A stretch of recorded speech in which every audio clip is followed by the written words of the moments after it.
క్రీస్తు ప్రేమ నుండి మనలను ఎవరు వేరు చేయగలరు? బాధ గాని, కష్టము గాని, దుఃఖము గాని, క్షామము గాని, రోగము గాని, ఆఖరికి మరణము గాని మనలను క్రీస్తు ప్రేమ నుండి ఎవరు వేరు చేయగలరు? ఈ మాటలను నమ్మి విశ్వసించి దేవుని శిష్యురాలుగా, ఒక భార్యగా, ఒక తల్లిగా, ఒక విశ్వాసిగా పాడిబండ్ల అనేటటువంటి గ్రామంలో ఒక ధైర్యము కలిగినటువంటి ఒక విశ్వాసిగా జీవించినటువంటి తుమ్మ జోస్పేనమ్మ మనలను వీడి అప్పుడే సంవత్సరం అయిపోయింది. సంవత్సరం అయిపోయినా కానీ ఆవిడ ఇంకా మన మదిలో, మన మాటలలో, మన యొక్క చూపులలో ఆవిడ ఇంకా మెదలాడుతూనే ఉంది. తుమ్మా జోస్పేనమ్మను ఈ రోజున మనందరము కూడా ఈ జ్ఞాపకార్థ దివ్య పూజలో జ్ఞాపకం చేసుకుంటూ ఆవిడ కోసం ప్రార్థన చేస్తున్నాం. తుమ్మా జోస్పేనమ్మ గారి జీవితం మీ ముందు పెట్టడానికి ముందుగా ఈవిడ గురించి ఒక వారం రోజుల నుంచి ఆలోచన చేస్తున్నప్పుడు ఈవిడ జీవితం పునీత డొమినిక్ సావియో గారి జీవితం పోలినట్లుగా నాకు అనిపిస్తూ ఉంది. పునీత డొమినిక్ సావియో ఇటలీ దేశంలో జన్మించినటువంటి ఒక చిన్న బాలుడు. కేవలం 14 సంవత్సరాలు మాత్రమే జీవించినటువంటి చిన్న బాలుణ్ణి శ్రీసభ పునీతునిగా ప్రకటించింది. 1842 సంవత్సరంలో జన్మించాడు. 1857లో చనిపోయాడు. కేవలం 14 సంవత్సరాలు మాత్రమే జీవించాడు. ఈ 14 సంవత్సరాలు జీవించినటువంటి ఈ చిన్న బాలుణ్ణి శ్రీసభ ఎందుకు ఒక పునీతునిగా ప్రకటన చేసింది అంటే, పునీత డొమినిక్ సావియోకి దేవునికి మధ్య ఉన్నటువంటి సత్సంబంధం, ఎంత గొప్ప విశ్వాసాన్ని దేవుని ఎడల ప్రకటన చేశాడంటే, ఒక చిన్న సంఘటన, డొమినిక్ సావియోలో ఉన్నటువంటి సంఘటన మీకు తెలియజేస్తా. డొమినిక్ సావియో గురువు కావాలని సెమినరీలో చేరాడు. వాళ్ళ రెక్టర్ గారు మనందరికీ తెలుసు, డాన్ బోస్కో గారు. ఒక రోజున డాన్ బోస్కో గారు ఈ గురు విద్యార్థులందరినీ కూడా చిన్న పరీక్ష పెట్టాలి అని చెప్పేసి వాళ్ళు సాయంకాలం ఫుట్బాల్ ఆడుతూ ఉన్నారు. ఫుట్బాల్ ఆడేటటువంటి ప్రదేశానికి డాన్ బోస్కో గారు స్వయంగా అక్కడికి వెళ్ళి ఆట ఆడుతూ ఉన్నటువంటి ఈ సెమినేరియన్స్ బ్రదర్స్ ని తన దగ్గరికి పిలిచారు. అందులో డొమినిక్ సావియో కూడా ఉన్నాడు. డాన్ బోస్కో గారు ఆ గురు విద్యార్థులందరినీ కూడా ఒక ప్రశ్న అడిగాడు. ఇప్పటికిప్పుడు భూకంపం వస్తే మీరు ఏం చేస్తారు అని చెప్పేసి ప్రశ్న అడిగాడు. ఆ గురు విద్యార్థులలో ఒక్కొక్కరు ఒక్కొక్క సమాధానం చెప్పారు. ఇప్పుడు కనుక భూకంపం వస్తే నేను ఏ చెట్టు మేడలు లేనటువంటి నిర్జన ప్రదేశానికి నేను వెళ్ళిపోయి అక్కడ నిలబడతాను అని ఒక బాలుడు సమాధానం చెప్పాడు.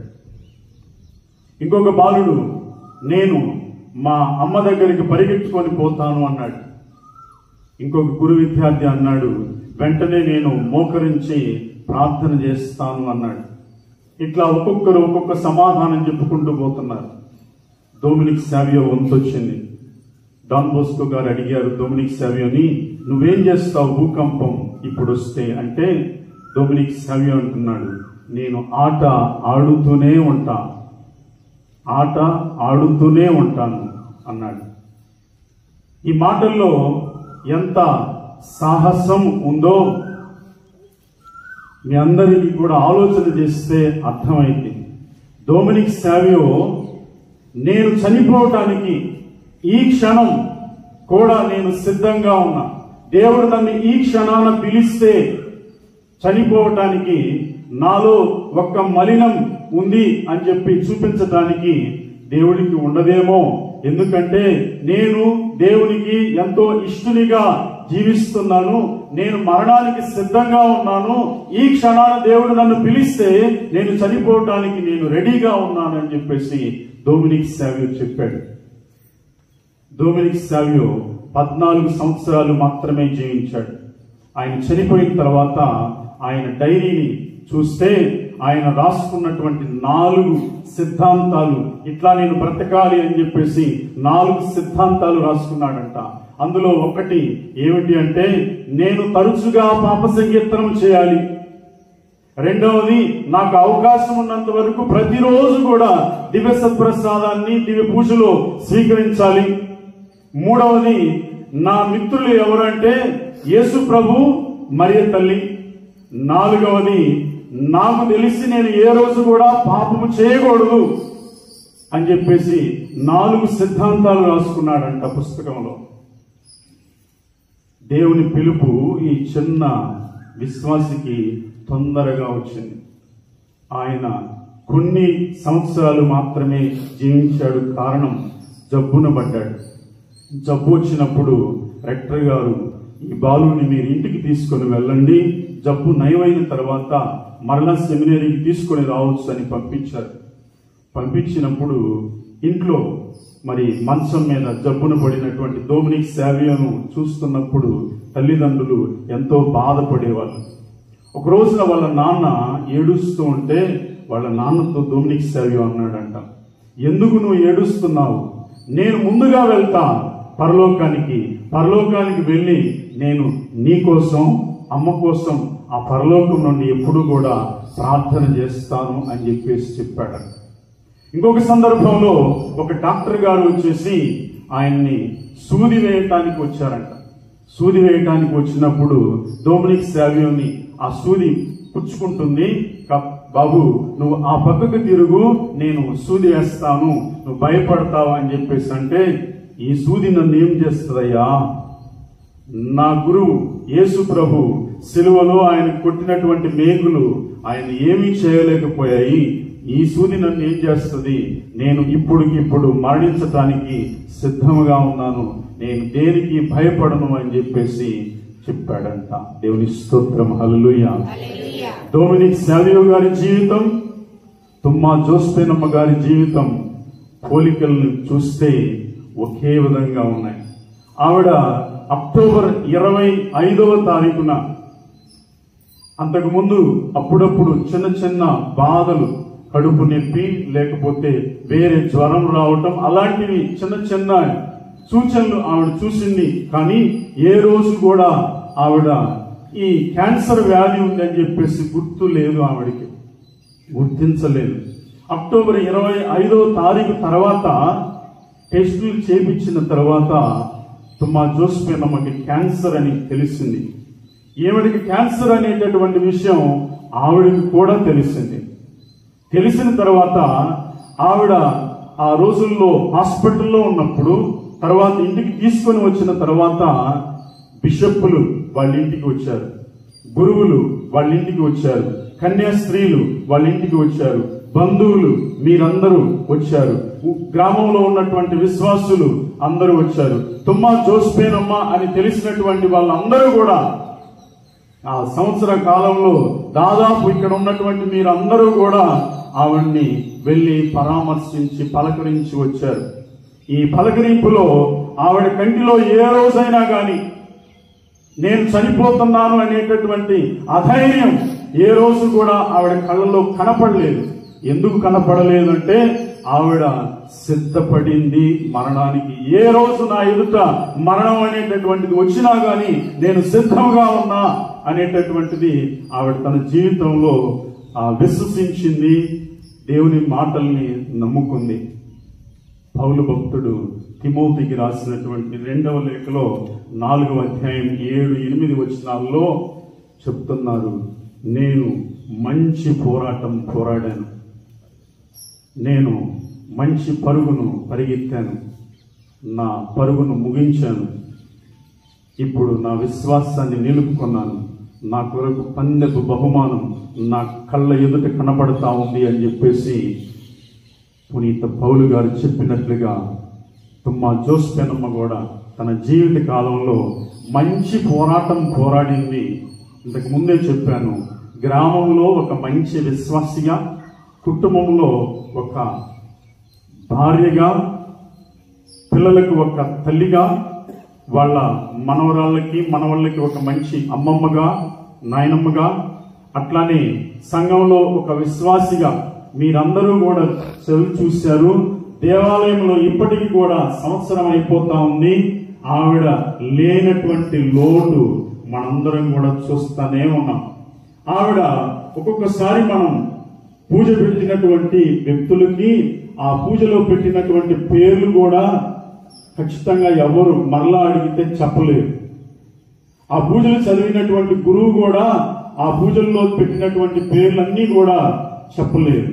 కానీ జోస్పెనమ్మ ఆ రోజున చనిపోయినటువంటి వ్యక్తుల గురించి ప్రార్థన చేసేటటువంటి సమయంలో ఆవిడ ప్రతి ఒక్కరి పేరు కూడా గుర్తుపెట్టుకొని అక్కడ చివరిలో ప్రార్థన చేసేది.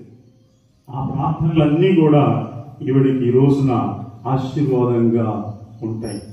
ప్రియ దేవుని బిడ్డలారా, మరి ఈ రోజున ఎంత గొప్ప జీవితం ఆవిడ జీవించిందో మనందరం కూడా మీ నా కళ్ళ ద్వారా స్వయంగా చూశాం. ఈ రోజున ఆవిడ లేదు, కానీ దేవుని సన్నిధికి తొందరగా వెళ్ళిపోయింది. ఈ మధ్యనే నేను ఒక పుస్తకాన్ని చూసి చదువుతున్నప్పుడు ఆ పుస్తకంలో నేను చూసినది ఏమిటి అంటే, మనందరం కూడా అనుకుంటూ ఉంటాం, ప్రశ్న, పుట్టినరోజు గొప్పదా, గిట్టిన రోజు గొప్పదా? బైబిల్ గ్రంథానుసారం ఉపదేశకుని గ్రంథం 7వ అధ్యాయం 1వ వచనంలో రాశారు, విలువైనటువంటి సుగంధ తైలము కంటే మంచి పేరు మెరుగు అని, పుట్టిన రోజు కంటే గిట్టిన రోజు చాలా గొప్పది అని చెప్పేసి రాశారు. గిట్టిన రోజు చాలా గొప్పది అని రాశారు. ఈ పుస్తకంలో ఏమని రాశారంటే, పుట్టిన రోజు, గిట్టిన రోజు. మనందరం కూడా మన ఇంట్లో చిత్రపటాలని, చనిపోయినటువంటి వారి యొక్క చిత్రపటాలను పెట్టుకుంటాం. ఆ చిత్రపటం మీద 2 రోజుల డేట్స్ ని వేస్తాం. ఆ డేట్స్ జననము, మరణము అనేటటువంటి 2 రోజులు, జననం, మరణం. ఆ పుస్తకంలో రాస్తూ ఉన్నాడు, ఆ జననము, మరణము ఈ 2 కాదు ముఖ్యం, మధ్యలోనంట డాష్ అనేటటువంటిది ఉంటుందంట. మధ్యలో ఒక చిన్న గీత. జననము, మరణము ఈ 2 కాదు ముఖ్యం, మధ్యలో ఉన్నటువంటి డాష్. మనం పరీక్షలు రాసేటప్పుడు ఈ డాష్ ను పూర్తి చేయండి అని చెప్పేసి, ఖాళీని పూర్తి చేయండి అని చెప్పేసి ప్రశ్న ఉంటుంది. ఈ ఖాళీని మనం అందరం కూడా పూర్తి చేయాలంట. పుట్టిన రోజుకి, గిట్టిన రోజుకి ఎప్పుడు విలువ వస్తుంది అంటే, మధ్యలో ఈ డాష్ ని మనం అందరం కూడా పూర్తి చేసినప్పుడు, బాగుగా జీవించినప్పుడు. ఈ జోస్పెనమ్మ కూడా ఈ మధ్యలో ఉన్నటువంటి డాష్ ని చక్కగా తన జీవితంలో జీవించి మంచి క్రైస్తవ విశ్వాసురాలుగా జీవించింది. పాస్టర్ స్టీఫెన్ పౌల్ వాళ్ళ నాన్నగారు కూడా ఒక పాస్టర్ అంట. ఆయన 91 సంవత్సరాలు జీవించాడు. 35 సంవత్సరాల పాటు దేవుని సేవ చేశాడు. ఆయన 91 సంవత్సరం అప్పుడు జబ్బున పడి మంచంలో ఉన్నాడు. అప్పుడు స్టీఫెన్ పౌల్ పాస్టర్ వాళ్ళ నాన్న దగ్గరికి వెళ్ళినప్పుడు స్టీఫెన్ పౌల్ వాళ్ళ డాడీ అంటున్నారు, ఎందుకు నాన్న బాధగా ఉన్నావు, నీ కళ్ళలో ఎందుకు నీళ్లు వస్తున్నాయి అని చెప్పేసి అంటూ, నేను 35 సంవత్సరాలు దేవుని సేవలో ఎన్నోసార్లు క్రీస్తు గురించి బోధించాను. క్రీస్తు గురించి బోధించేటప్పుడు ఆయన చెప్పినటువంటి మాటల్ని నేను ప్రకటించాను. ఆయన చెప్పినటువంటి మాటల్లో నిత్య జీవం అనేటటువంటిది ఉంది అనేటటువంటి సత్యాన్ని ఆయన బోధించాడు.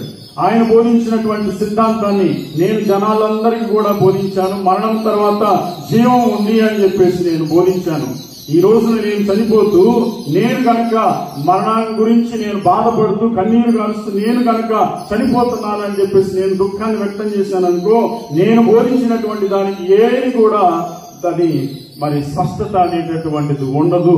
కాబట్టి ఈ రోజున నేను నమ్మినటువంటి సిద్ధాంతం మరణం తర్వాత జీవం ఉంది అని చెప్పేసి నేను నమ్ముతున్నాను. నేను వెళ్ళేది పైనున్న పరదేశానికి, యేసు ప్రభు నా కోసం ఏర్పాటు చేసినటువంటి ఆ నిత్య నివాసానికి నేను వెళ్తున్నాను అని చెప్పేసి ఆయన చెప్తున్నాడు. నేను అందరం కూడా నమ్ముతాం. యేసు ప్రభుని యొక్క మాటలు ఏమిటంటే, జీవం ఉండగా నన్ను విశ్వసించువాడు మరణించినా గాని జీవిస్తాడని. జీవం ఉండగా ప్రభుని అంటి పెట్టుకొని ఒక ద్రాక్ష తీగలాగా ప్రభునితోనే జీవించినటువంటి వ్యక్తి అమ్మ జోసిఫేనమ్మ. ఈ రోజున ఆవిడ లేనటువంటి లోటు మన గ్రామంలో స్పష్టంగా కనబడతానే ఉంది. ఈ రోజున ఆవిడ జీవితాన్ని ఒకసారి పరిశీలన చేస్తే, భక్తుడు పౌలు గారు తన శిష్యుడైనటువంటి తిమోతికి ఒక లేఖ రాశాడు. తిమోతికి రాసిన 2వ లేఖ 1వ అధ్యాయం 5వ వచనంలో అక్కడ పౌలు గారు తిమోతిని ఉద్దేశించి ఈ విధంగా అంటాడు, నిష్కపటమగు నీ విశ్వాసము నాకు గుర్తొస్తుంది. నీలో ఉన్నటువంటి ఈ విశ్వాసం నువ్వు ఎక్కడి నుంచి నేర్చుకున్నావు అంటే, మీ అవ్వ లోయలో కూడా ఇలాంటి విశ్వాసమే ఉండేది. మీ అమ్మ యునేకేలో కూడా ఇలాంటి విశ్వాసమే ఉండేది. ఆ విశ్వాసాన్ని నేను తిమోతి ఈరోజు నీలో చూస్తున్నా అని చెప్పి పౌలు అంటాడు. మరి ఈ రోజున వాళ్ళ కుటుంబంలో ఉన్నటువంటి వ్యక్తుల్ని చూస్తే, తిమోతి వాళ్ళ అమ్మ, తిమోతి వాళ్ళ అవ్వ ఎట్లా అయితే మంచి విశ్వాసులుగా జీవించారో, జోసిఫేనమ్మ కూడా ఆ విధంగా మంచి విశ్వాసురాలుగా జీవించింది. ఈ రోజున అమ్మను కోల్పోయారు కుటుంబంలో ఉన్నటువంటి వ్యక్తులు. మీరు కనుక కన్నీరు గార్చారు అనుకోండి, మీరు బాధపడ్డారు అనుకోండి, ఈ రోజున ఆవిడ జీవితానికి అర్థం ఉండదు. ఎందుకు ఉండదు అంటే, ఆవిడ మంచి విశ్వాసిగా జీవించింది. ఈ రోజున ప్రభువు కనుక ఒక టీచర్ అయి ఉంటే, ఆవిడ ఒక స్టూడెంట్ అయి ఉంటే, ఆయన తప్పనిసరిగా ఆవిడకి 100కి 100 మార్కులు వేసి నువ్వు ముందుగా పరలోకానికి వెళ్ళమ్మా అని చెప్తాడేమో. కనుక ఇంట్లో ఉన్నటువంటి భర్త, కుమారుడు ఫాదర్ కరుణ గారు, కుమార్తెలు, మనవరాళ్ళు, మనవళ్ళు అందరూ, మీ అందరూ కూడా మీ రోజు కనుక మీరు బాధపడ్డారు అనుకోండి, అమ్మ పరలోకం నుండి కూడా చాలా, ఇదిగో నేను ప్రభుని నమ్ముకొని అంటిపెట్టుకొని జీవించాను, నేను మరి ఈ రోజున మీరు నమ్మట్లేదా అని చెప్పేసి ఆవిడ అనుకుంటుంది. మీరందరూ కూడా ధైర్యముగా సంతోషంగా ఉండండి. మమ్మల్ని వీడింది పరలోక తండ్రి దగ్గరికి పోయింది, తొందరగా వెళ్ళిపోయింది. డొమినిక్ సావియో చిన్న ప్రాయంలోనే దేవుని దగ్గరికి పోయాడు. ఈవిడ కూడా తొందరగా దేవుని సన్నిధికి పిలువబడింది. ధైర్యముగా ఉండండి. ఆవిడ యొక్క మంచితనాన్ని మీ కుటుంబంలో ఎప్పుడూ కూడా ఆచరించండి. ఆవిడ అనుకున్నటువంటివన్నీ కూడా మీరు జరిగింప చేయండి. ఆవిడ ఉద్దేశములన్నీ కూడా నెరవేర్చేటట్లుగా చేయండి. ఆవిడ కోసం మీరు ప్రార్థన చేయండి. మంచి క్రైస్తవ కుటుంబంగా జీవించండి. దేవుడు మిమ్మల్ని ఎప్పుడు కూడా ఆశీర్వదిస్తారు, దీవిస్తారు. ఈ రోజున సంఘముగా నేను చివరిగా ఒక్క ఆలోచన చేద్దాం. ఆ ఆలోచన ఏంటంటే, ఇక్కడ ఉన్నటువంటి మనందరం కూడా జోసిఫేనమ్మ గారి గురించి అందరికీ తెలుసు. సంవత్సరం అయిపోయింది. ఈ సంవత్సర కాలంలో ఆవిడ లేనటువంటి లోటు స్పష్టంగా కనబడతా ఉంది. దేవాలయంలో ఆవిడ లేదు. ఏ కుటుంబ ప్రార్థన జరిగినా ఆవిడ లేదు. ఏ సాంఘిక కార్యక్రమం జరిగినా ఆవిడ లేదు. ఎంతగా ఆవిడ సేవ చేసింది, దేవాలయానికి సాంఘిక సేవ చేసింది, తన కుమారుని ద్వారా ఎంతో మంచి పేరు తెచ్చుకుంది. మనము కూడా మన జీవితంలో మరి క్రమశిక్షణ కలిగి మంచి క్రైస్తవులుగా జీవిస్తే దేవుడు మనకు కూడా పరలోక బహుమానాన్ని ప్రసాదిస్తాడు అని చెప్పేసి విశ్వసించుదాం. మన సోదరి కోసం మనందరం కూడా ప్రార్థన చేసి దేవుడు ఆమెకు పరలోక బహుమానాన్ని ప్రసాదించాలి అని చెప్పేసి దేవుడిని ఈ పూజలో ప్రార్థన చేస్తూ, ప్రత్యేకించి సమయంలో ఆమెను కోల్పోయినటువంటి కుటుంబ సభ్యులందరికీ కూడా ప్రగాఢమైనటువంటి సంతాపాన్ని తెలియజేస్తూ, దేవుడు మీకు గుండె ధైర్యాన్ని ఇవ్వాలి అని చెప్పేసి మేమందరం కూడా ఈ పూజలో ప్రార్థన చేస్తూ మీ అందరినీ దేవుడు దీవించునుగాక. మరణించినటువంటి అమ్మకి దేవుడు పరలోక భాగ్యాన్ని ప్రసాదించునుగాక. ఆమేన్.